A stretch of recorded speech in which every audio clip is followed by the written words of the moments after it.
and welcome back to episode 39 of Backhouse Productions. Our newest guest, Nathan Schmidt and Dom Gamboni. And I'm going to start off the show just saying this. Like, when I was 16 years old, I always go to St. Louis. You know, I always look around the stores, and I kind of want to, like, maybe I can get something from there. Maybe I get something from there. But I wish I knew somebody. Like, I wish I knew the fucking owner of the store. No, totally. And I never thought in 5 years I would be a 21-year-old man walking around St. Louis. I'm like, I know that guy. And so we were having you guys on because, dude, I think it's so fucking cool. You guys opened up your own store. It's called Central Coast Vintage. Kind of just like get into it. Like, how does that start? How does that even? Well, I can kind of run through that. It kind of started with just all of us loving clothing. Mm-hmm. I think from a young age, like, we just all were really into style, I guess. And in high school, kind of grew into that. And Bo was always, you know, bought a bunch of stuff. And Bo's like someone who works with you. Yeah. Bo Gamboni is one of the owners. And he came to me one day and he's like, dude, look at this, like, box I got. Like, I got all of this stuff online for, like, $40, and it was just a huge box of all these, like, racing tees, Harley tees, and I'm like, dude, that's sick. Like, and I bought a couple off of him. I'm like, dang, like, if I'm gonna buy them off of him, like, someone else probably would too. Like, yeah. So me and him are talking, and we just, like, go through all our old clothes, and we're like, dude, like, let's go sell this at, like, because we had some friends that were doing these pop-ups, like, at their house, and we were like, hey, like, let's go ask them if we can go pop up over there, and, like, we go and buy one of those foldable tables, and we put it in their backyard, and we end up making like a couple $100 off of that. And we're like, wow, like we could do this. And then we took the money we made, and we were like, all right, let's just buy a couple more of those bundles, right? Yeah. We got like some sports tees, all this other stuff. And then we do a pop-up on campus. We were like, we'd seen people, like, when we're walking to classes, we'd seen people like selling their stuff on Dexter Lawn. So we were like, all right, like, I don't think we have to ask anyone, so we just do a pop-up on Dexter, and people were coming in and out, and just we made a good amount of money, and we're like, all right, like, let's keep doing this. And then another one of the owners, Austin Hanner, I was working at a sandwich shop downtown too, and he was the manager there, and we'd been talking at work, and he's like, yeah, I used to, like, resell Supreme and, like, all the Hypebeast stuff, and I was like, you got to come check out what we're doing. And, you know, I brought him over, and he checked out the garage, and it was just full of all of the clothes.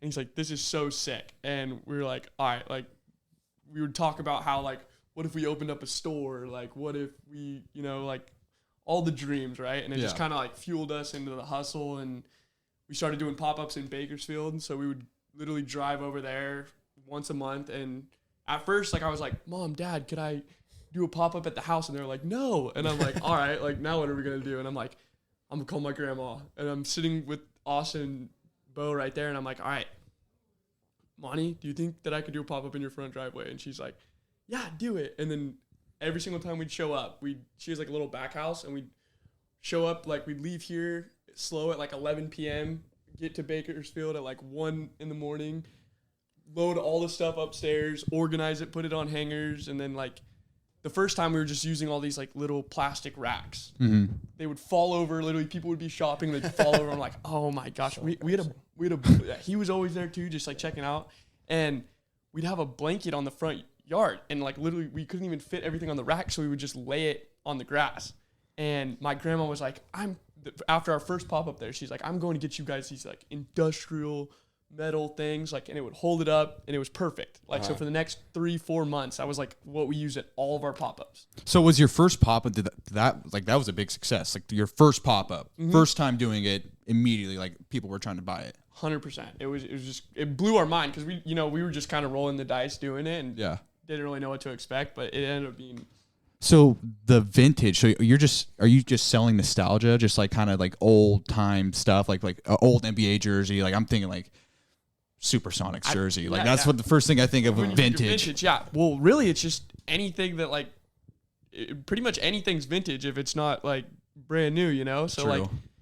Like, what you're talking about is, like, the old type of stuff, like old sports stuff. Like, is it mostly sports stuff, or is it more? So it's basically anything. Like, you know, there's people that are into, like, old video game promos. Yep. Or, like, old jerseys is one of them, you know, music tees. you know, movie tees, anything like that. Like literally, if it was made like 5 years ago, we still have like a Tostitos, the football bowl for 2 colleges playing like, you know, stuff like that. Okay. So it kind of makes sense because, I mean, you look at entertainment today, you see like all the movies being made, and it's mostly like kind of back in the day, based in like the 80s, based in the 70s, more like nostalgic films.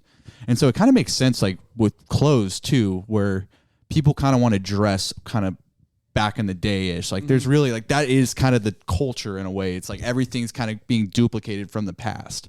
And I mean, it makes sense why. I mean, I was looking at some of your clothes out there, and it's, dude, I love how you have those cards. As the sports cards. That is the coolest. I think that is the coolest thing. That caught my eye. I'm like, wow, that's fucking cool. That's so dope. But there was one Oral Hershiser. Are you guys like, when you're looking at these cards, like put on the clothes, like are you guys saying like, oh, this guy would be cool to buy right now, or is it kind of just like a random? Literally, we have like boxes of old cards, and we get in new inventory. Like we grab a pile of cards, and I mean, there's not even that much attention to it. Just put them all in. I was kind of worried at first, like I don't want to staple us like onto a shirt something that's kind of valuable, because they're all Austin's cards, because he has a shitload of cards. Yeah. So we were just like, dude, Austin, I don't want to take your Nolan Ryan, you know, like Nolan Ryan rookie card and be like, I don't want to stamp this on my Yankee shirt. I'm gonna hang up for $40. But yeah, that's like the whole entire store is. We just wanted it to be like our personal touch on shit. We just feel like we're just gonna decorate the walls. Like there's no plan. It's just stuff that we like. So we put Star Wars up there. We have all the jerseys, all the memorabilia. His dad actually came in clutch. He wanted to open up his own memorabilia store for sports, and he just was gracious enough to give us like a signed Kobe frame and a John Elway Super Bowl helmet and all that cool stuff. So we're just like, hey, if we like it, we're gonna put it up. And yeah, that's like been the coolest part. It's just like all the support from like everyone. 100%. Yeah. Just like our art teacher literally gave us a bunch of paintings, and we have them hung up in there. shout out just to like Mr. Joseph. Mr. Joseph, Fuzzy. But we literally have like just all the stuff on the walls is just people helping us out or being like, hey, like I have this cool thing, like the LT, the Damian Tomlinson wall that we have. So when I was in high school, my grandma was she worked at my high school, and her assistant was like literally in the office next to her. And I would always go in there and I'd be like, what's up, Miss Scanlon? Like always saying what's up. And so we open up the store, and her and her husband come out here, and they come and check it out. And then they come back next weekend, and he's like, I heard you guys were buying stuff, but I wanted to give you this ball. And I'm like Like a 1 of 500 Hall of Fame LT ball. Like, we were like, bro. Damn, dude. Yeah, and someone came in and offered $1,000 for it like the same day, and we were like, sorry, dude, can't do it. But I mean, yeah, that's like another cool thing about the store is everything, like Nate's saying, everything is vintage, but it's been cool seeing all the like niches that people are into. So like we all love sports. We all love football. We all played. That's the stuff that we probably find cool, but we come in and we buy like an old like anime shirt, or like I've never watched anime in my life or anything like that, or like a Super Mario promo shirt, and people come in and buy, that's the first thing they buy, and we're like, whoa, like people are into such a wide variety of things that it's like made me appreciate a lot more stuff. Because I mean, I feel like I was super narrow-minded coming in, like, oh, I wanted to do racing, baseball, football, basketball. That was pretty much it. I didn't really, and music too, but that was pretty much it. And people were like, oh, you guys have movie tees, you guys have like anime cartoons, like promotional stuff. We were like, dang, we gotta get our shit together and get more stuff, because people are asking for all this stuff, and we were like, nah, like we're just kind of sports. And people started like slowly started asking for more and more, and we're like, okay, we gotta find stuff that we can be like, we're gonna put out Harley Davidson. That's been the craziest thing. Is like even since our first pop up, like we would all talk and we're like, what's the first thing that's gonna sell? And none of us, like every single time, we would never be right, because everyone's into something different. Everyone's looking for something different, and that's like the beauty of the whole store. Is like we just try to get as much of anything that we can get right, at a deal, and then sell it back.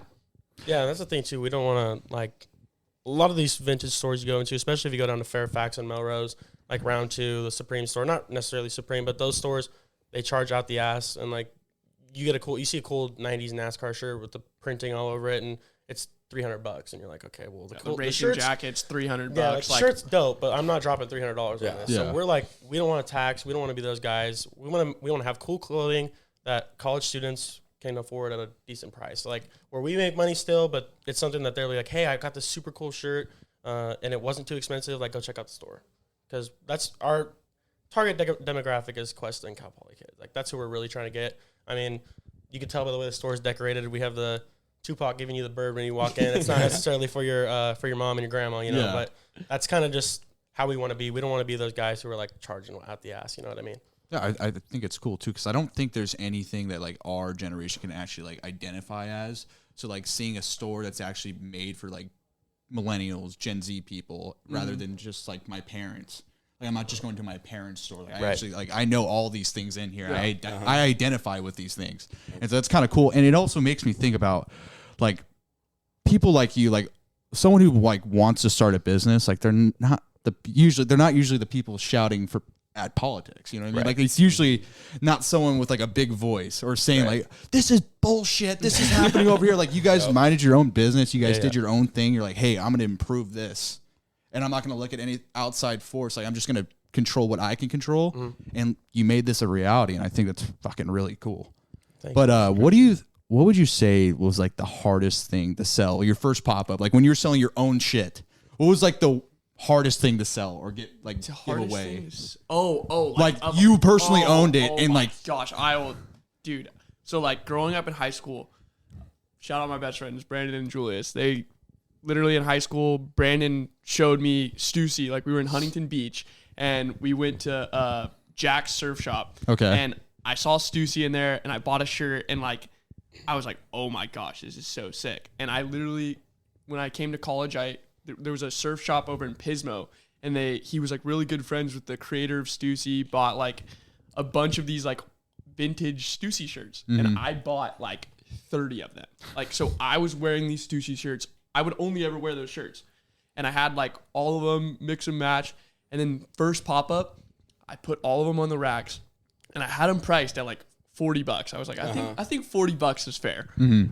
All of my frat bros show up and they're like, will you do 25 on like all of them? And literally, you agreed to every single one. I agreed to every so you sold all of them. All of them. So then like the t-shirts that I would wear all the time, now I'm like, have to like die hard with this vintage stuff. And I'm like, all right, like that's just how it's going to be. And that would like kind of allowed me to like lose attachment to stuff now. Like, cause I used to be like, if I like this shirt, like I'm not selling it. Now it's like, I'll like buy something, wear it for like a week, and then wash it and put it right back up. Yeah, that's like, if we go on to Depop after and we see the shirts and they're listed like $120 a shirt, and he's giving them away for $15-20, and we're like, bro, we got to do a little bit of research before we start selling. Dude, and then seeing your friends wearing them around too. Oh my god, I see them wear them all the time, and I'm just like, oh, it's painful. So Cal Poly, they like the students that go to Cal Poly, they like vintage stuff. That's mostly something like just kind of gravitate over towards. Here, it's like, I mean, there's the Goodwill bins, like Goodwills. There's like flea markets all the time. There's garage sales over in Santa Maria. You know, everyone around here is like on the vintage thing, and like over in Bakersfield, I felt like it wasn't really that way. Really? Yeah, like I don't know. I felt like everyone wasn't. I guess it's just so different here than it is back home, because like here it's like everyone is wearing. Literally everyone does it. Yeah. It surprised me. I feel like it's not just here though. Like I feel like you kind of hit a nerve a little bit. Like I feel like this could work in other college towns for sure. 100%. And I think the college towns is like such a good market for it too, because like you don't realize when you go to college, like you got to pay for this. You know, you're gonna go drink with your friends. Like there's money for alcohol. You got to go buy your own food. You know, and if your parents are helping you, it makes it a little easier. But like when you want to buy clothes, right? When you want to buy shoes, then where's the money for going out to eat? Where's the money for alcohol? Where's the money for all that other stuff, right? So if you spend less money on clothes, then, you know, you have more money to go do other stuff. And like when I came to college, I was like, okay, I go to the Goodwill bins and I can get a couple shirts for $2. And then now I have more money to go eat with my friends, or like, you know, go grab alcohol. Yeah. Right. And like, I feel like there's a huge market for that in other college towns too, because like you want to save money. Affordable clothing. Affordable clothing. It's also pretty trendy. Like it's very in right now. Like growing up, we went to all the NASCAR races. Like every year for my birthday, we would go to a NASCAR race, and we would buy all the old, the jackets, the shirts, the cars, all that stuff, the hats. That was never cool to wear, you know? Like I would go to school wearing it, and I felt like an outcast because they'd be like, what are you wearing? Like, what is that? Nobody knew. Like, not that NASCAR's small, but that's kind of how I felt. And now it's everywhere you look. People are like, you go around Cal Poly and they're wearing a NASCAR shirt they bought from us, and it's like a huge thing. And honestly, it feels super good because one of my boys came up to me and he was like, dude, like, I had never seen anyone wear a NASCAR shirt around here until you guys showed up, and now I see them everywhere. And I was like, dude. Do you think, like, because there's other vintage stores, like, you can go to other stores to buy these things, but, like, why do you think this is working right now? Like, what makes you guys different? So that's the thing, is like, there are vintage stores, right? But when you go into a vintage store, you're like, wow, like, there's so many grandmas here, or there's so many moms. And they're charging up the ass. Yeah, they are. But even if it's cheap, it's like, yeah, it should be cheap. Like, you know, you look around the stuff and you're like to me, I would go into vintage stores and I would have to like still search for the stuff that I would be like, oh, this is $10, but like, do I even really want it? You know, but like now, like we have like our stores specifically for college kids. Like if a mom walks in here, they're probably looking for something for their son or like, you know, something like that. It's not really like other vintage stores that are like just kind of everywhere, like over in Morro Bay. Like you go there and there's a whole strip of all of these vintage stores, and it's more just like a jam-packed store of everything, you know? Yeah. And like we curate all of our stuff to be like the racing shirts. Like everyone loves the racing shirts, so we buy a bunch of racing shirts, you know? Like everyone's like in the Carhartt pants and Dickies, so we have a bunch of Carhartt and Dickies. You have it all organized and stuff. It's not just like jumbled up together like an antique store kind of thing, because that's just a pain in the ass to go. And something that we both noticed is like we go into a vintage store in Morro Bay and you're in there and you're like, I don't want to root through all this stuff to find a $5 gem. I'm just gonna leave. So we were like, it's not let's worth put the cool the stuff hassle. at the front, or let's just keep it all organized so that people know, hey, where are your football tees? We're like, all right, they're in the back. You know what I mean? It's kind of crazy to think about. Like, you sell older older merch, right? Yeah. But like you don't like market it for older people. It's for younger people, but you sell older things from back in the day. That's kind of like funny to think about. It's just like for me too, it's like, okay, like what were my parents into, or like you remember Gage, right? Like, Yep. I'll see stuff like the other day someone brought in a Rick James shirt and I was like, oh my, he loved Rick James. Like I'm gonna buy that shirt. You know, it's like everyone has those little stories to themselves, and like when you see a shirt and it like reminds you of like, you know, something from your parents or like your grandparents or one of your friends, you're like, okay, that's sick. $20, like, and then I'm like wearing something that everyone's gonna be like, oh, that's dope, or like at least my family's gonna be like, okay, that's It cool. reminds you of a good time, good memory, or like a family tradition or something. That's something that like NASCAR, football, all those things, that just reminds me of my childhood, getting up on a Sunday, watching football or a race with my dad and being like, this is the best. Like those are the times I wish I could get back so much, and wearing that stuff really takes me back to that time where I would get up and we would make eggs and we'd watch the NASCAR race, you know, and that was like, those days are the best, and I want to do that with my children too someday, but that's just what wearing these clothes, that's kind of what it means to me, and I think that's something that everyone can relate to, and that's what makes it so attractive. Yeah, you guys build an identity. Has it been difficult trying to start a business in your early 20s? Like, is it And in hard to get people to college. take you serious? All right, Oh, so man. I mean, that's got to be a challenge. So, I mean, I'll kind of touch on the beginning, because like we had like when we first started this, it was like $500 each from Venmo, and then we kept doing that, and then the first step was we need to get EIN, which is like a social security number for a business, and we get one of those, and then I'm like, all right, we need a business bank account so that we can all put money in there and then it's not touched, right? Because you don't realize when you have money in your account and you're like, oh, I'm going to go get food, I'm going to go buy gas, I'm going to go do all these things, and then like it's taken away from the money that we just made, but you're not thinking about it like that, right? So if we put it in a bank account, it's untouched, and then, you know, all of us can spend our own money, but then that money's not being touched. So the first thing is we go to the bank, and I'm like, I'd like to talk to the business banking people, because we tried applying online and no one would accept us. And I'm like, are you serious? Like, I have all the paperwork. And they're like, no, like, you guys can't do it. I'm like, all right, go to the bank. What was the reason? I just got denied online. Yeah. And I'm like, I didn't really see, they just would say no. It had to be age, probably. For sure. Yeah, definitely age. But then I go to the bank and I go to the receptionist. I'm like, hey, can I go talk to the business banking people? I'm like, I'm just going to do it in person. And she like laughs. And I'm like, what? Like, are you serious? And she's like, okay. Like, yeah, his office is right over there. And I walk in and I'm like, I'd like to open a business bank account. And he's like, do you have the paperwork? And I'm like, it's right here. And then he's like one of our really, like, I love him. His name is Ivan, and I go in there all the time and talk to him. But at first he was like kind of iffy on the situation, and then I started showing him the numbers and the EIN that we got, and he was like, all right, there you go. And then from there he kind of now it's like he respects us, and like we have all these conversations. But in the beginning it was like, So basically, if you have your shit together, that's kind of like that's how you get once over they it. realize that you prove to them that, hey, like I'm actually like I'm taking this serious. This is like I'm being an adult on this. Like I'm even getting the lease here. Yeah. Right. I would try to speak to the landlord, right? Because I wrote out a 13-page business plan, like got all of this paperwork, insurance, like you name it. I like figured out the paperwork, and I go to him, and I'm like, hey, like we want to get this lease, and he like doesn't even talk to me, and I'm like, dude, like he literally said that he was a math major and he went to Cal Poly, and I'm like, before I even like met him, I was like, all right, like I was a math major, like I go to Cal Poly, like thinking about all the things I'm gonna hit on when I talk to him, so like we build that connection. Yeah. I go on like, oh dude, I was a math major too, like trying to talk to him about like what classes he took and stuff. Nothing. He just like wouldn't even talk to me, and I'm like, all right. So until I like started being the main connection with him, that's when he texts me and he like takes me seriously. But like we essentially had to use someone older as a conduit to get to the landlord because he wouldn't give us the time of day. Makes sense. Okay, that makes sense. Would you say some say college is a joke? Did you learn anything from college for you that start this business, or was it just you just doing it? Like, what did you actually learn from college to do this? Oh, man. Anything? I have learned absolutely nothing. So I mean, I second that. That kind of like I was a math major.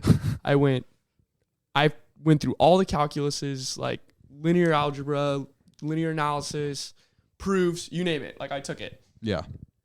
All of those classes, like, yes, I would study, do it, pass. That's all I was chasing. But I learned nothing other than being able to sit down, study, and pass a test. Like I couldn't go back 100%. and be like, oh yeah, like literally someone brought in chem the other day, like one of the football guys. He's like doing his chem homework. He's like, could you help me? I'm like, I can try. And trying to think back to what I learned in my quarter-long chem class.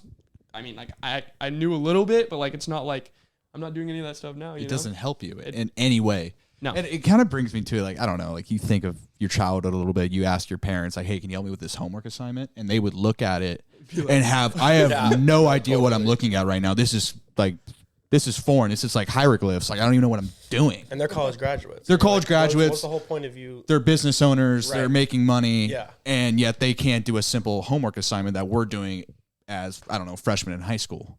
Right. But it's kind of just like, I feel like school's just kind of like it's almost like it's a physical NFT, I think. Wow. Because it's just like, it just shows proof like I'm this smart to get into here, but like anything I'm doing, it's not helping me in any way. College is the biggest scam ever. Yeah. Like, I'm blown away that you want a job, right? And you need to graduate college to go and get that job. And you come to a school. You don't need to go to college to develop the skill. Yeah, but like a lot of jobs are like college graduate is a requirement, right? Yeah. Right. And you go to school and they charge you 10 grand. As much as they can, Like, as much as they want to. Like literally, it costs more to live in the Cal Poly dorms than it does to live in a house around it. Like, how does that make ridiculous. sense? You're charging for a meal plan. You're charging, like, it just... And then I'm like, what do you get from going to college? Like, what would you say you get? I mean, you get a better diploma? chance of getting laid. I mean, I don't know. You go to better parties. I don't know. But like, what's the end goal? You graduate college, and then what would you say? I guess the whole point is there is no end goal. It's kind of like my impression of college is like, okay, this is supposed to be the greatest 4 years of your life, and after that, everything's downhill responsibility. But you get a job, right? Yeah. 9 to 5. Yep. Working your ass off, getting paid who even knows how much, and someone sitting above you making even more money just because you graduated college. But they're smarter and they're like sitting at the top, right? And they're just I could talk on it for there's nothing that the boss. There's nothing different about the boss and the workers. Like the workers aren't dumber. There's just something that the boss did. Like, hey, I'm going to think differently than all these fucking people, and I'm going to start my own thing. Right? Like that's kind of what the difference is. Like you think about it, like right now, right? Like I worked at a sandwich shop. Yeah. And minimum wage, worked 8 hours, sitting there making sandwiches, and someone above me is just, not doing anything and just making money. Looking over your shoulder. Just looking over my shoulder, making sure, but they're making a lot of money, right? But you put that at next level, and you graduate from college, right? Let's say you go to like a, I don't know, give me a job. A financial firm. You work for a bank. A bank, Yeah. right? Yeah. You're going and you're working for a bank. So now you're still doing that, right? $15 an hour. Yeah. But now let's say it's $100,000 a year. And there's a bunch of people making $100,000 a year because there's that much revenue moving through the company. Mm-hmm. And then there's still someone sitting above you making even more than Doing jack shit. But dude, this is like, okay, we say all these things, but we all accept that, right? Like college, it doesn't really help you, but yet you still want to get your degree. I do. Yeah. So like it's kind of to me, it's like a backup plan. Like right now, what funded me owning this business is me working at Gus's, right? Like I had to work at that sandwich shop because I don't have that much money, and I had to go make money working there so that I could fund this type of stuff, right? So if I get my college degree and I can go get a job, or like, this falls through, or like whatever falls through, I have that backup plan to, build up money again and then go and try to do another thing. Yeah. But I need that, like, instead of, it took me so long to build up money with making $15 an hour. But if I had a college degree and I could get a job making $100,000 a year, then I could do it a lot quicker and then, reinvest that into whatever it may be. a diploma's just a screening test to see if you can do it or not. Yeah. And I think it bolsters your resume to have the name. Like, Cal Poly is a pretty prestigious school Yeah, it's now. a really hard school to And get into. Exactly, and that's just something that, like, when you apply to a job, it has nothing to do with the skills that you've gained over the last 4 years. It's just like, oh, he went there, so it's like he's a part of like this, not a cult, but essentially like a cult. Because the boss could be a Cal Poly grad and be like, well, we're gonna hire him because he went to Cal Poly, not because he's more qualified than this guy or because he's better or smarter than that guy. But I think another thing that makes us super special too is that we're all this whole thing is self-funded. Like, this isn't mommy and daddy's money. This is all of us work 9 to 5s. We were like, we hate this shit. We never want to do it again. Yeah. So we used all that money that we made from working our minimum wage, long day jobs, and we were like, we're going to put this into something that we really want to put all of our passion and just sacrifice into, and we're going to do something where we never have to be in that position again because We hate it. We talk about it all the time. Like, it sucked. Like, you work all this time, you make the money, and then you just have to spend it again. And then you got to go work again, make the money. And you Oh have yeah, to spend it JP's again. working at Pizzaville right now. Yeah, dude, and I feel exactly how that is right now. Dude, it's just like I was working 6 days a week, some days or some weeks, mostly 4 to 5. But on the days, even on the days, like there was in October, I was working at the Avila Valley Barn, and I was helping with all the produce they grow there and the farming side of stuff. And October's super busy. They have the pumpkin patch out and stuff. I was working 6 days a week. I did not make enough money working 9 to 5 to pay my rent for my apartment. Yeah, that should be it. That's a problem. But like, if That's you a whole other problem, though. That's something like, that's all political. I'm not saying that. It's just like the job sucked and I got nothing out of it. I mean, it was great to get the experience, and I'm not dissing on the Avila Valley Barn. The people were great there, but it just sucked ass. Dude. me and JP have talked about this before, but like, have you guys ever heard about like, I don't know, like the WEF, World Economic Forum? Yes. Talking about like people in our generation aren't going to own homes. Uh-huh. And so I think about that because obviously you just said like you can't even pay your fucking rent. No. Like, how are you going to buy a house? Yeah, and I just have a small apartment. Like, So then- it's not nothing. So you're an enemy. You're an enemy to the new movement of like everyone just kind of renting their thing. Through Blackrock. Go work, BlackRock. He's just scooping up just buildings, whatever. Like BlackRock, come here, buy this. Oh, like Buy you out. You think about Cal Poly, right? Yeah, All of the houses surrounding the campus, there are like 4 landlords. that's it. Own, Oh, dude. like there, there's exceptions, but Yeah. there are 4 landlords that own just all of the houses. No shit. And they just sit on their ass and just roll in dough. Like, yeah, but like, Yeah. like, house comes up for rent, and they're like, all right, I'm gonna charge you $15,000. Like, where else are you gonna go? You want to go live 2 streets down from the campus, or like you want to go live off Madonna Road, right? Madonna Even Road. if you live off Madonna, it's the same price. So Yeah, you want to be so 2 you're- minutes away or 20? Yeah, So you're gonna pay it, right? I'll make it a 16, and you'll still pay it. And they, they have like this whole little monopoly on the houses around Cal Poly, and it's like, all right, like we can't say anything. I mean, how are we gonna fight it? Literally robbing us blind because they know none of us have money, and it's just it sucks. And they're assholes. I think the biggest problem, and this is why I think school is pointless, because it doesn't teach you to think on your own. Like everything that you're getting learned is like getting like spoon fed to you. Like, hey, read this, read that, study this, Study guide. remember this. Yeah. But there's nothing like, why am I doing that? Why am I learning this? How can I apply this to my actual life to make it better? And it's nothing like that. You're just remembering 100%. Shit to get through school. Exactly. Yeah, I feel like I've learned more in this last 4 or 5 months of like us getting into this spot that I have learned my entire time at Cal Poly. Yeah, like putting a little effort from like on the side from school does better than you just worrying about math homework. Yeah, like you got to be able to apply these things that you're learning from school, and if you're not, there's really no fucking point. Exactly. Yeah. Unless you're gonna be a fucking lawyer or a doctor. Like those are the only people that should be going to school. And this is another thing I've been saying for a minute. I think too many people go to college. Oh yeah. I don't see the fucking point in it. All these people taking student loans out for what? Yeah. That they can't pay back. What? Ever? Yeah. Literally never. Like you guys are selling vintage clothes and you guys are making a living off of that. That's like, why aren't people thinking of that? Like, hey, why don't I just start a business? I think it's just because it seems so hard. Yeah, like, it's just they're intimidated. You get so intimidated by like all of the things you have to do, and it's like, wow, like even us, like we wanted to open up a store right back in I don't know, this was like June or July, like while we were doing the pop-ups, we were like, we should open up a store in Bakersfield. Like we could do this, right? I called the marketplace and I'm like, hey, how much for us to sign a lease over here? And they're like $2,000 a month.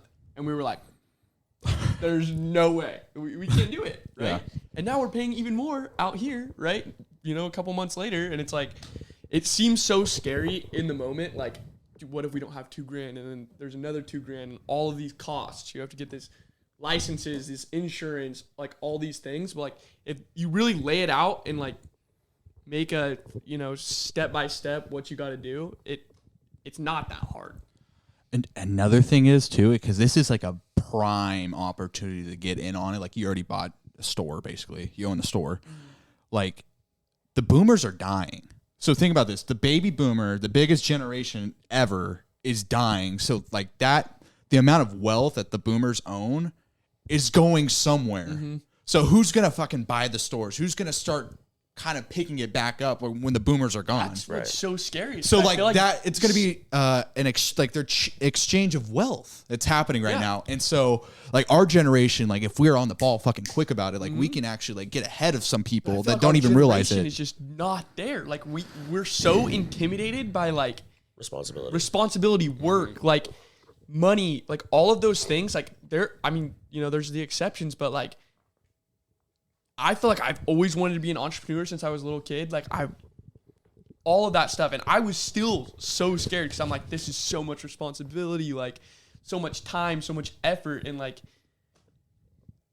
I feel like that is a really intimidating thing for a lot of people our age. So yeah, I think, Gen Z, like our age, 20-year-olds coming up in the world, like the world's going to be a lot different than like how it was for millennials and Gen X when they were 20 years old moving into the world. Like the boomers were around. Like this is actually like a tipping point in our country where it's going to have to be like, we have to step up now. Yeah, like the millennials have to step up now. Like we have to carry our load.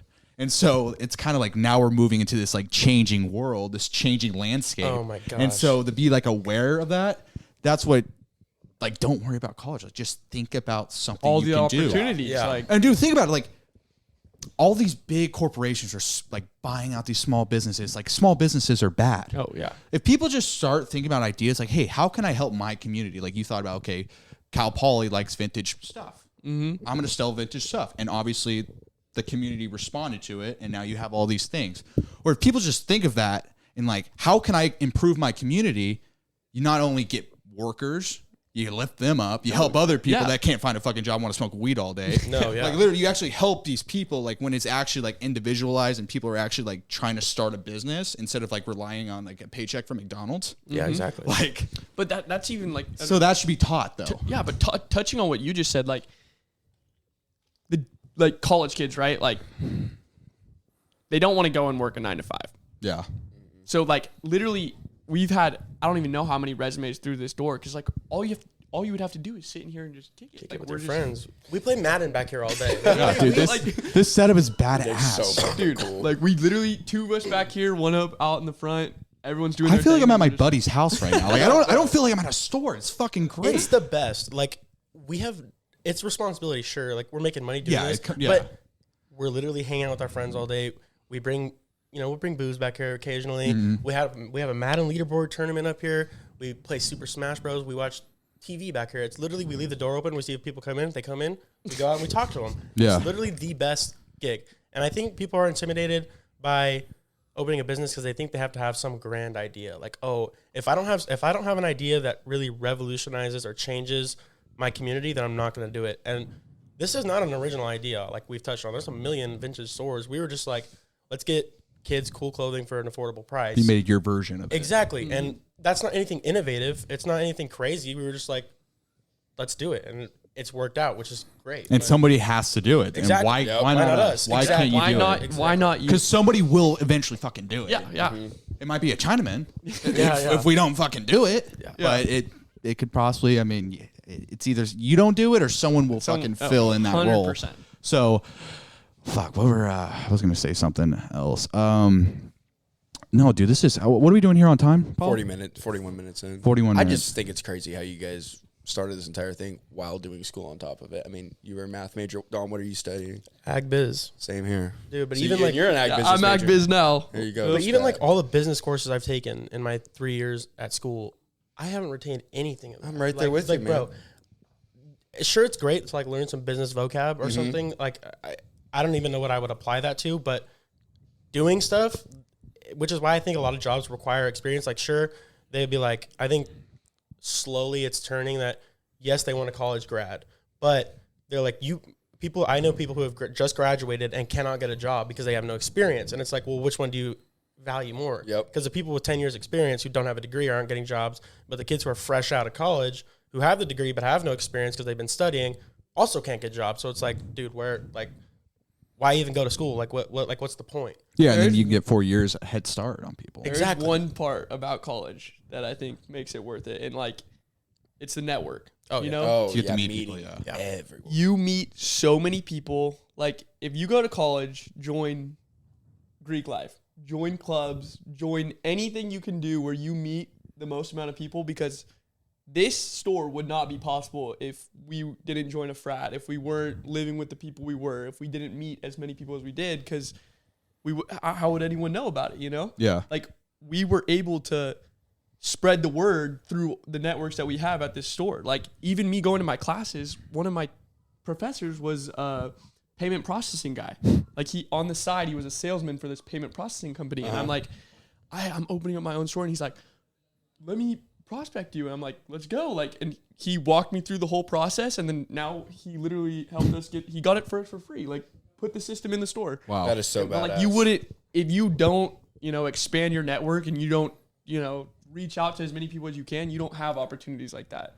You're not able to just be like, we have a frat group chat. I'm like, hey, grand opening this Saturday. From 12 to 3, you could not walk through the store. Like, that is so valuable even after college. Like, I don't know. That's the one part I would say is huge. So opening up this store, is there now like a balance of like, okay, I can't be as much of a frat guy as I maybe used to be? I'm not active. So You can't, okay. Like, even, just balancing everything. Like, I was our social chair. Like, I was big in the Greek life, like, and I still love all the guys. Like, I wish I could be active, but right now I'm way too consumed with this stuff. I was going to run for president. Like, that's where I was. I was like, I'm going to be president of Phi Psi, like, all this stuff. And then I was like, I could go do that and have no time, or I could do this and have no time. And I was like, I think I got to roll with this one. Yep. And now I'm trying to balance this with school, all that stuff, but definitely the partying and the drinking. Yeah, you can't do it as much. No, not nearly. Dude, I think the biggest thing, I think the biggest tool in the world today is communicating. I think there's I would rather have someone who's social, but maybe not the brightest guy, but like they're super outgoing, or girl, but super outgoing, whatever, knows how to talk to people, knows how to kind of, I don't know, Or I can't think of that fucking word right now. Chop but it whatever. up. Yeah, chop it up. Or like can't relate to them. Oh, okay. You're like they're able to relate with people. Oh, yeah. Or like someone who's just like this like programmer. Who like I mean you can be a programmer, but anything else you can't like go talk to someone and say hi. Like that's the biggest skill I think is being able to talk to people. Yeah. And so the way people knew you because you're able to go into the world and actually like have connections with people. Like, it's crazy. Like they're like just since my freshman year, like I would just my first 2 weeks at Cal Poly, I just was walking around meeting everyone. Like, you know, stuff like another thing I want to touch on is like literally one of the football guys, his name's John Carlo Woods. His biggest skill is he could just talk to anyone. Yeah. Anyone walks through that door and he's relating to them on some level. He'll be like, I love those shoes. I love that shirt. Like, whatever. He's the greatest salesman I've ever met. Like, just, he could sell something. Yeah. And, like, that's more valuable than literally anything else. Learning a language. Learning how to, yeah. People feel so good, and, like, he feels good. Like, everyone wins. It's, like. It's so nice, too. Like, someone like me who I'm so much more reserved and, like, a little more awkward. Like, having people like Nate and Bo, my brother, the two fraternity guys who are super loud and outgoing and are willing to talk to everyone, makes my life so much easier too. Because Austin and I, the other two of us, this allows us to take the back seat and help in other ways, like contribute in a different way. Because like I'm not going to be the guy who goes up to people when they walk in and be like, oh, I'm not going to talk to them. Because I mean, like, I'll fold. I'm not socially built. Oh, dude, I'm not socially built for these scenarios. But it's like it is such a good skill, and honestly, doing this has helped me so much because I've always struggled with being awkward and like not being able to relate to people or talk to people. Like if you could talk to me about football, we had a conversation going. But if like it wasn't about football or like Star Wars or something that I really liked, I just couldn't feed into it. It was so painful. And being with these guys all the time has helped me so much. So it's even for like a personal thing, it's helped me expand so much in confidence and feeling like I'm finding myself as a person because it's just been such a good experience. Like, hey, I can socialize. Like this is something like, which is also I think is something that's rare in our generation is we're all behind screens and we're all not face to face. Like this, right? What we're doing right now is so foreign to people, and I think that's why I think another thing is why his podcasts are so popular now because people crave this stuff. Yeah, there's like a wanting for social interaction. Exactly, totally. But I mean, I think about like dating, like just the dating world. And like how everything is just like through Tinder, Bro. like online dating. That's so toxic. Instead of just like going to a bar and meeting someone there, or like I don't know, like you're just in the community, you just meet someone like that. Never fucking out. No, not at all. I was on there for like a week, and I felt like a disgusting human. I was like, bro, this is like selling people. Like this is like window shopping for humans. Yeah. I was like, this has got to be the most like raunchy thing. I was like, dude, I can't do this. This is just something like. I understand why it's popular between college kids because, you know, you want to meet and you want to hook up and never talk again. That's, like, not my thing. But personally, like if you want to do that, you do you. You know what I mean? But, like, I got on there and I was like, bro, this is just, like, this is not it. I don't think it works. It doesn't work. Not at all. I was reading something the other day talking about, like, how there's, like, 30% of, like, males don't have sex. They haven't had sex in a year. Or, like, they just, like, don't talk to girls. Yeah. They don't meet girls. Like, it's just... I believe and it. girls are there's girls hooking up with girls now. And like, so like the pool is getting smaller. It's getting smaller, but like the men, there's a bigger group of men that are just doing nothing with it. Yeah.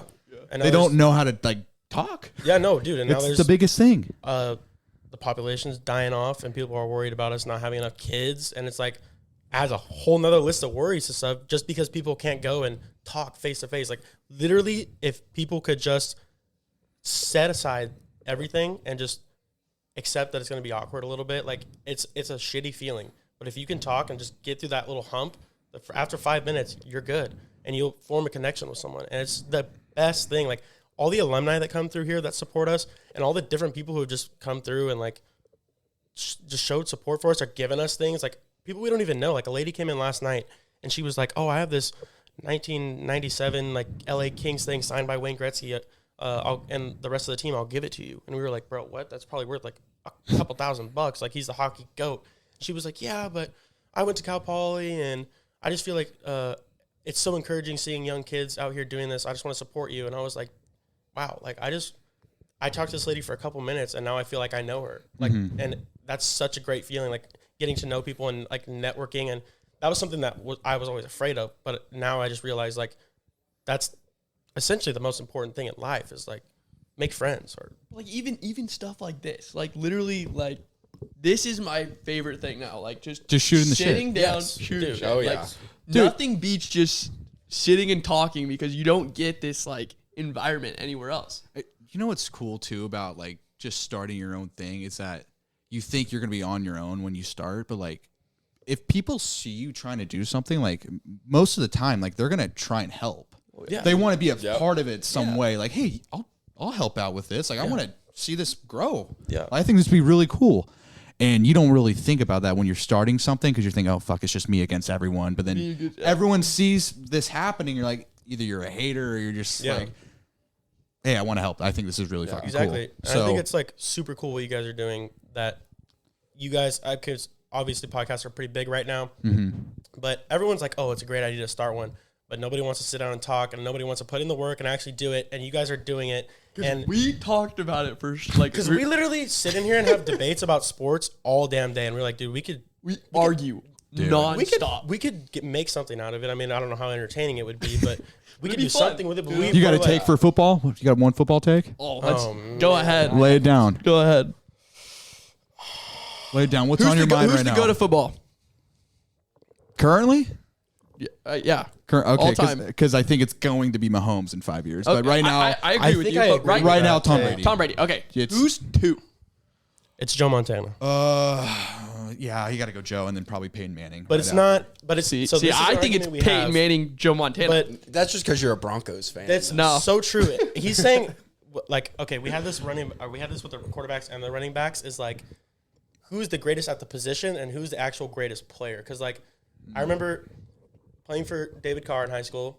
Coach Dave, I love you, but he grilled me because I was like, Joe Montana is the GOAT, and he was like, he's not. I wouldn't pick him out of a list of 10 quarterbacks. If you put 10 quarterbacks in front of me, he would be the last guy I pick. And I was like, David would what? say that. Yes, he tweeted that, and I was like, okay, well, that hurt because I'm a diehard Niners fan, and Bang, bang. Joe's my GOAT. So I was like, okay, where is this coming from? And he was like, if you got Dan Marino, Peyton Manning, Patrick Mahomes, Tom Brady, Joe Montana, and you stood them all next to each other, you're not taking Joe Montana. He just happened to be not a system guy, but he was not the most physically gifted, not the biggest, not the smartest, but he could execute.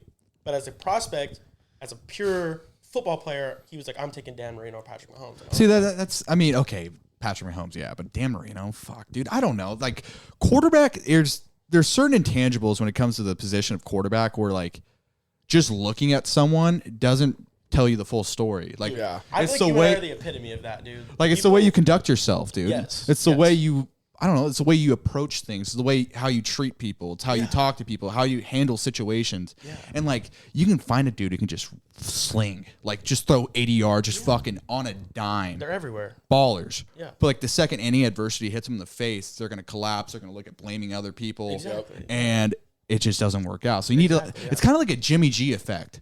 Like, I think Jimmy G probably is not a better thrower than Derek Carr or Dak Prescott or any of these Right. guys. Actually, I think Derek Carr's better than Jimmy G, but you know what I mean? Yeah. Jimmy G is, like, not the most talented guy, but he's able to win games for a gets shit reason. done. I don't. Is he on a really good roster? Yeah. Did no one see Josh Johnson playing that NFC Championship game? Because that was fucking horrible. That hurt me in the That was deepest part of terrible. my It was soul, awful. bro. That was So bad. obviously you can't just throw anyone in there. There's a certain guy that you put in that position to make the team succeed. Exactly. You have Who's to be driving the able- bus? Exactly. You have to be able to relate to your teammates. You have to win over the locker room. There's so much more than just on the field. Obviously, on the field production is the most important thing, but like Aaron Rodgers might be the most, besides Mahomes. Mahomes is such an outlier, and Josh too. There's such physical outliers to everything, but before these new wave of super talented guys came in, Aaron Rodgers was probably the most talented thrower we'd seen ever.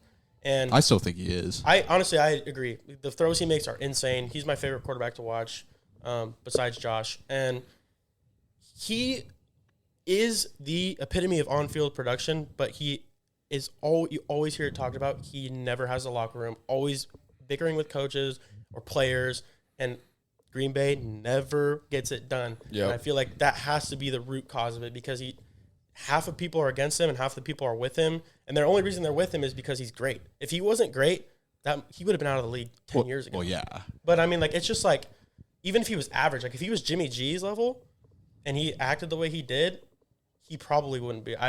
He's only able to do that because he's Aaron Rodgers. Because he's great, yeah. And I just think that that's such an important thing. Like, sure, on the field production's so important, and being able to flick your wrist and throw it 60 on a dime is great.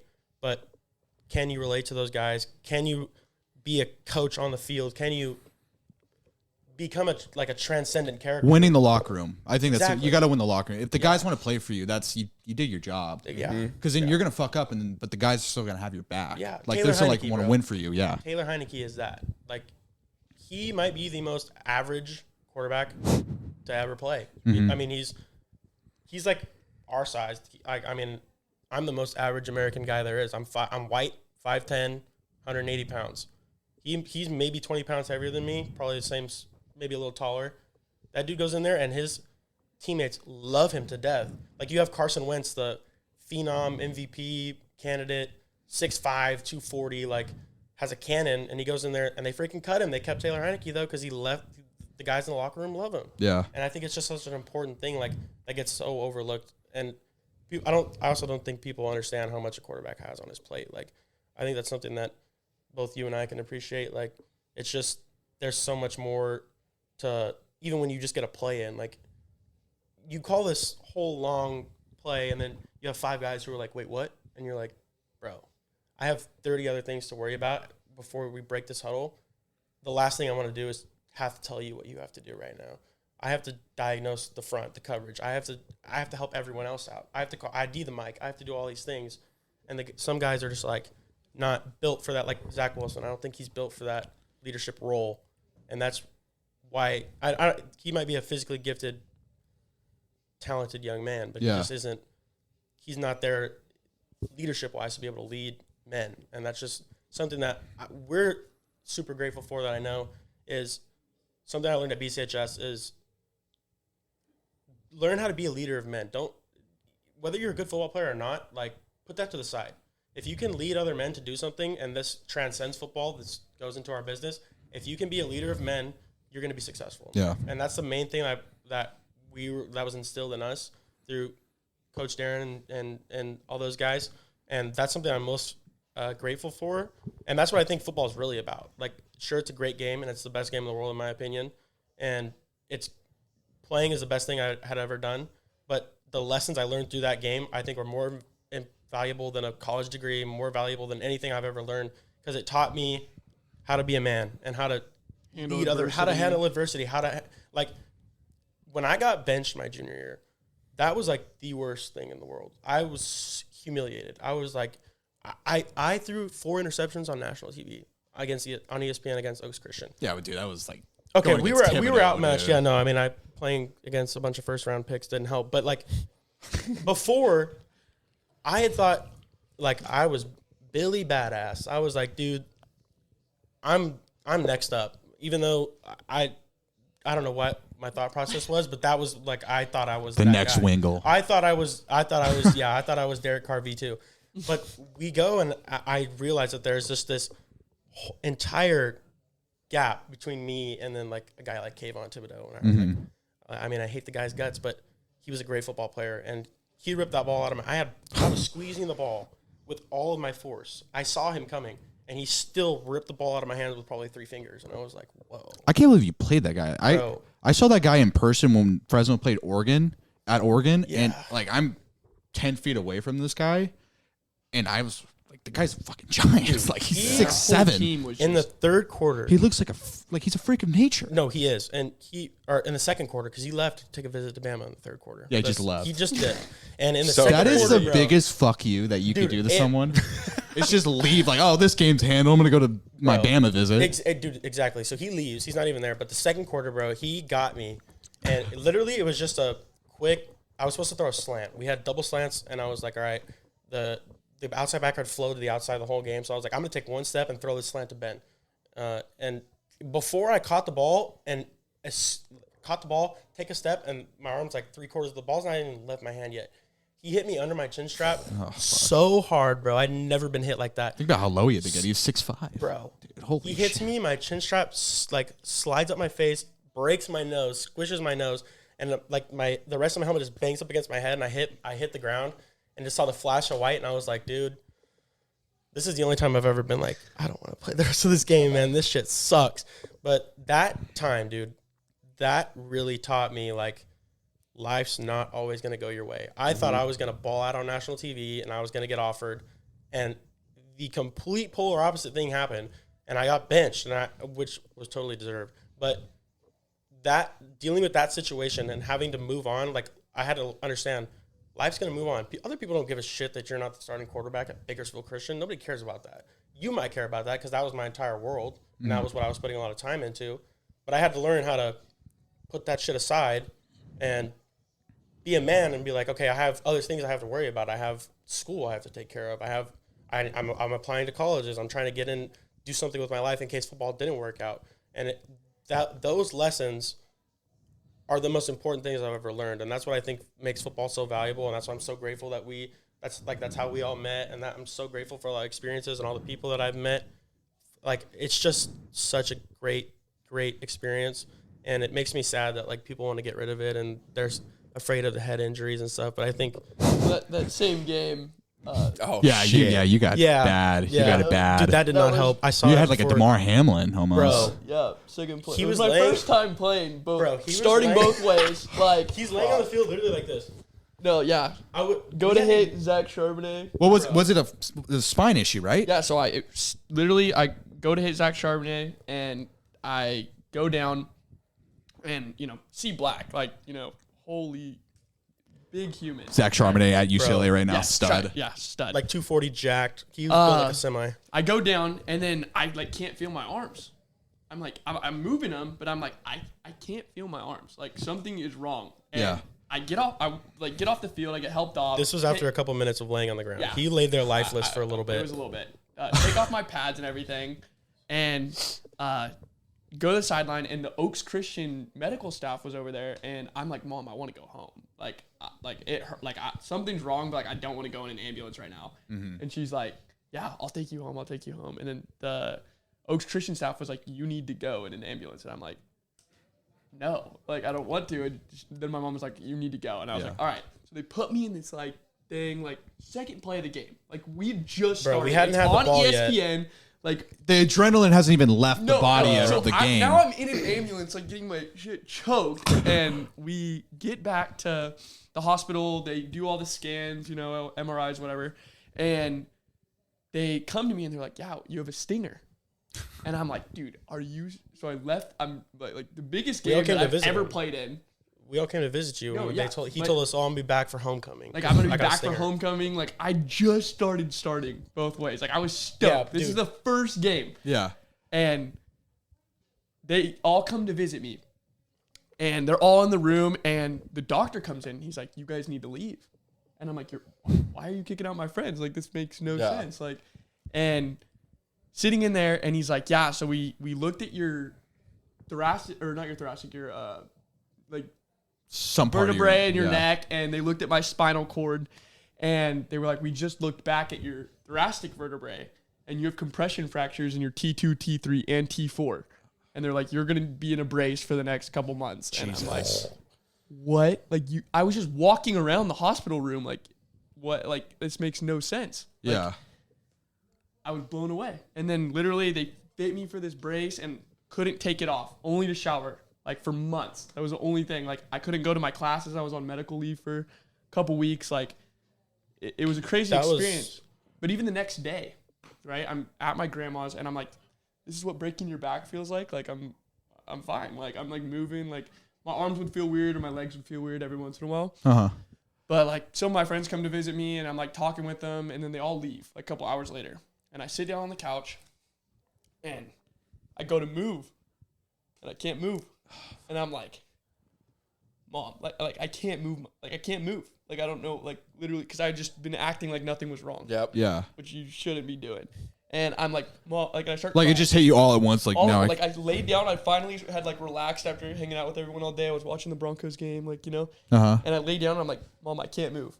And I start crying. I'm like, Mom, like, I cannot. And she's like, do I need to call an ambulance? Like, and then, like, minute or something later, I'm, like, moving my arm again. And I'm like, That's I scary. think I'm good. And then we go back and, like, get everything checked. But, like, it was a crazy experience. But, like, again, what he's touching on is, like, through football, you learn how to handle adversity. And, like, that sucked. Like, not being able to go to my classes. Like, I was put on academic leave and I would only go to one classroom. That was, like, where I would hang out with a lot of the football guys, too, is because, like, there was this class, ESS. Yeah. And the teacher, I would go in there, show up at 8 o'clock, sit in the room all day, and then leave school. I'd just gotten my license, like... Easiest school year? Oh. But I'd just gotten my license, like, a couple months before. Couldn't drive for... Like, yeah. Oh, my God. was- That would suck. That would make me the most mad. That entire experience, though, like, we took a trip to Vegas, and we played a school out there, Faith Lutheran, and we were both on the bench at the time. And we had been doing pretty well in practice, like scout team, like proving we want to play, and we go and we ball out, and we're so stoked because coaches are like, yeah, you guys are going to start next week. And we're both like, no way. Because we've been... And me and him had been, like, scout team, like, we were... Grinding. Just waiting for your Just waiting for an opportunity. opportunity. And so we go and we get the bye week before we play Oaks Christian. And we go to Hume that week. And we're so stoked, dude. And we're talking about, like, how this is going to be our chance, our opportunity and stuff. Fuck. And it's like, not even a minute into the game, my best friend's taken away in an ambulance. We haven't even had the ball yet. Fuck. And I'm like, well, this isn't going to be good. And we end up getting our ass whooped. And that entire time, it was like, no matter how badly this goes, I cannot quit. Like, even though I never want to show my face in public again, because I just threw 4 interceptions, my best friend got carted away, and I have a broken nose and a fractured finger, I still have to be able to get up tomorrow, go to film, get treatment, and put it behind me and do it again. And that was something that, like, I think is so important and something that not a lot of guys our age or guys and girls, just people in general, don't have anymore. And that's why football is so much bigger than a sport to me, and that's why it's so near and dear to my heart. Is it's just formed me as a human so much, and it transcends everything, and it applies to real life. I think of the quote, like, how you do anything is how you do everything. Yeah. And so I think that connection of, like, how you approach the game of football, that same thing applies to your entire life as a whole. Exactly. Like, yeah. am I going to embrace the hard things? Am I going to keep my head up? Am I going to keep pushing forward? Yeah, I think the way football does instill those qualities in a guy, I think, it can definitely help you in a lot of ways. I see a lot of guys that don't. They go a different direction. It doesn't work out for them. But, like, for the guys who are actually able to realize the things they've learned from football and actually apply that to their actual lives, I think that's when it starts to benefit you. Yeah, but 100%. And it's like, it's going to, at some point, no matter how good of a football player you are, it's going to get hard. Yeah. You're going to have some adversity face you at some point. Like, I remember hearing, like, you weren't going to be able to play the first few weeks of the season. I was like, dude, that sucks ass. Because me and you were up every morning throwing with Tyler at Garces, lifting, running. Like, there was no one that I thought I worked hard, but then I was like, I'm not doing enough. Joe's doing more than I am. And I would always talk to Tyler about that. Like, because when I would talk to Derek, shout out to Derek Carr, he'd be like, don't let anybody outwork you. That was my number one thing. And I always felt like you were outdoing me. So I was like, dude, I felt so bad for you that happened right before the season started and that you got your first month of your season taken away. But it happens to everyone. Like, some point, shit's going to hit the fan and you're going to have to be like, okay, now what? Like, what am I going to do? Am I going to let this beat me up, or am I going to get back in? I'm going to ball out with the time that I have this year and make the most of my opportunity, you know?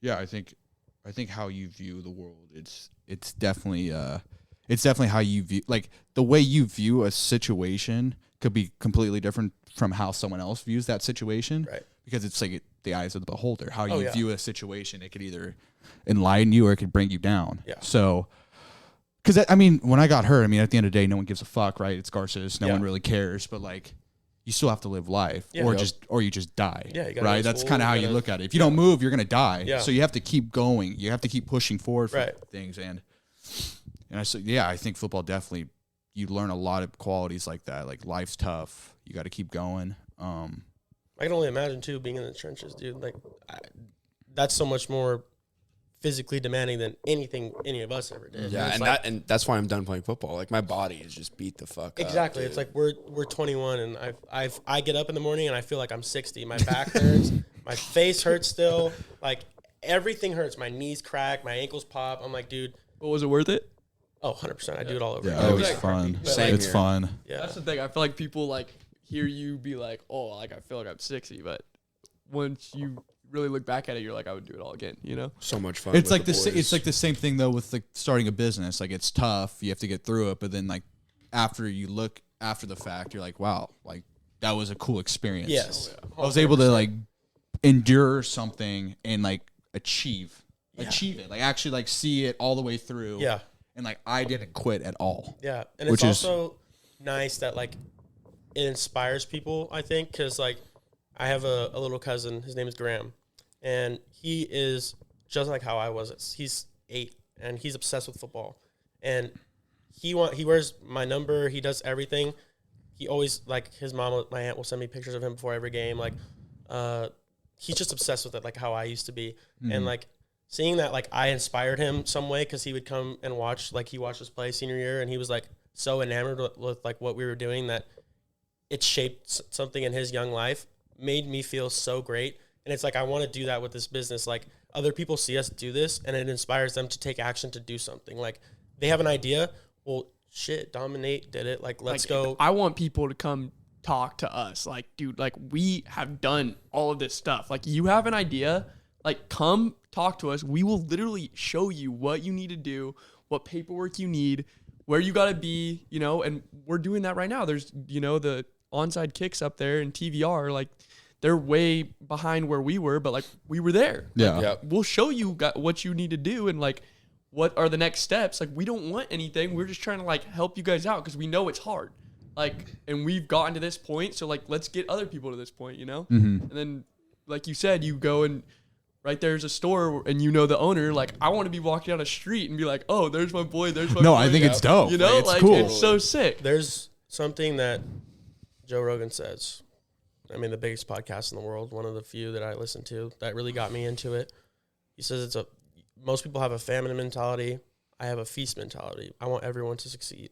I don't want anybody to feel like we're doing something or we're spiting them out of an opportunity or something like that. Like I want to help everyone reach their potential. I don't have any ill feeling toward anyone or anything like that. And that's what goes back to like you start something, people are either supporters or haters. And it's like everyone, I think people, when they start something, they're like, oh, everyone's against me. Nobody, like everyone's a hater.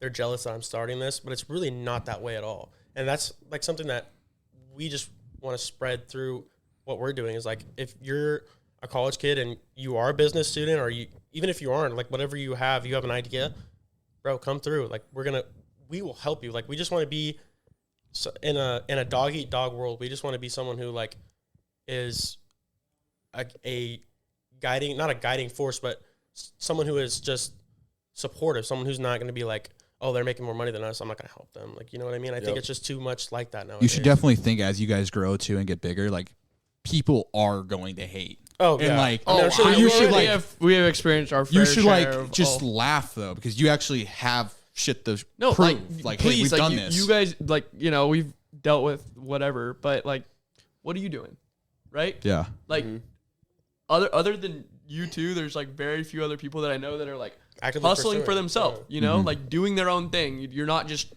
you're not going through the motions, right? It feels like everyone at our age goes through the motions. Exactly. Yeah. And you guys said fuck that.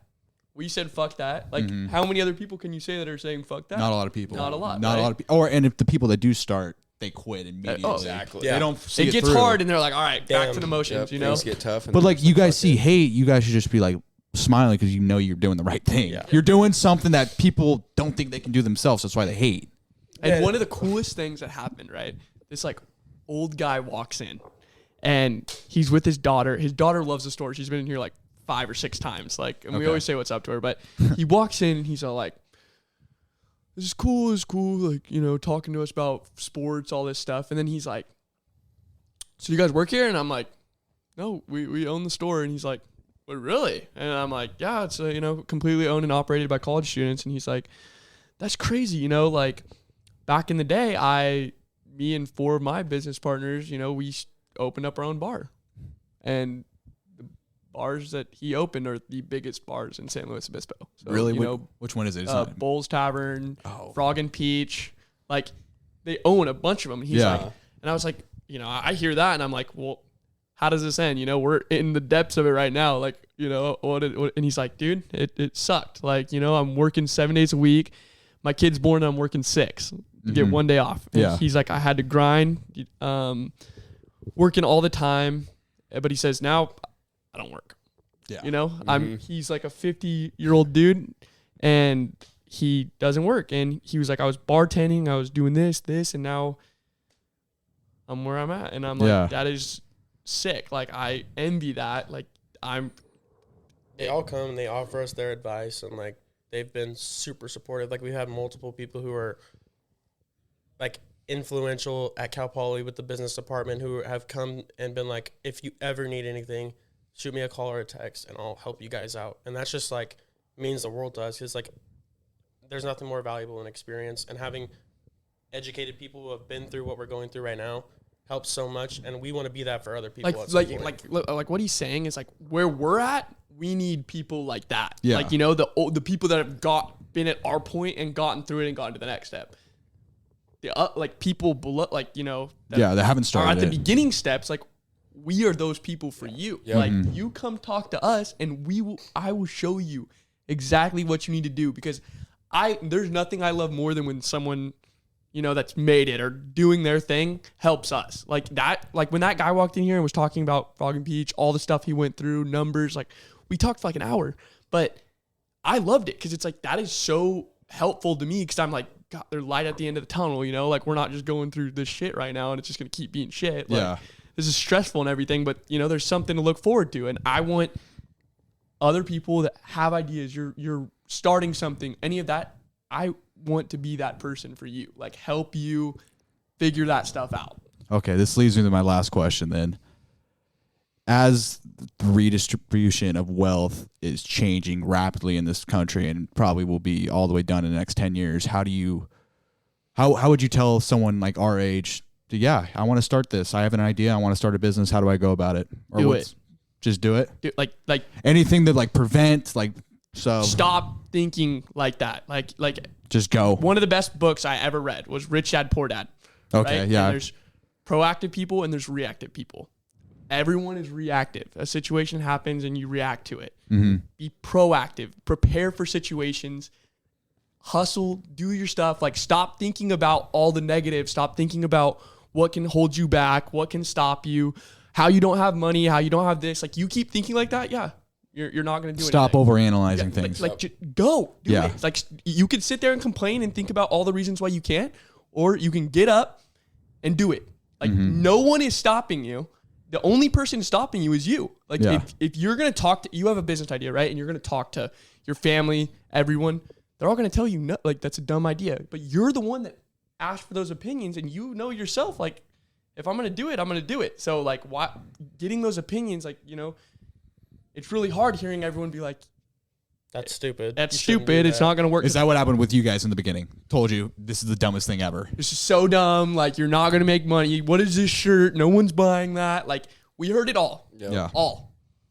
But we did it. Did it anyway. So just do it. Like, you write out your ideas, figure out what the steps are, like, and you want help with those? Let me know. But you figure that stuff out on your own and then do it. Everything else will figure itself out. Like, from the beginning, opportunities arise and we just take advantage of it. Yep. And they come and they go, and there's valleys and there's mountains, but you keep going. Keep going. The highs are higher than anything, I like it. Yeah. Well, shout out Central Coast Vintage, dude. This is I'm gonna buy something right now. I'm gonna buy something right now. So thank you for listening, and if you made it this far, go fuck yourself.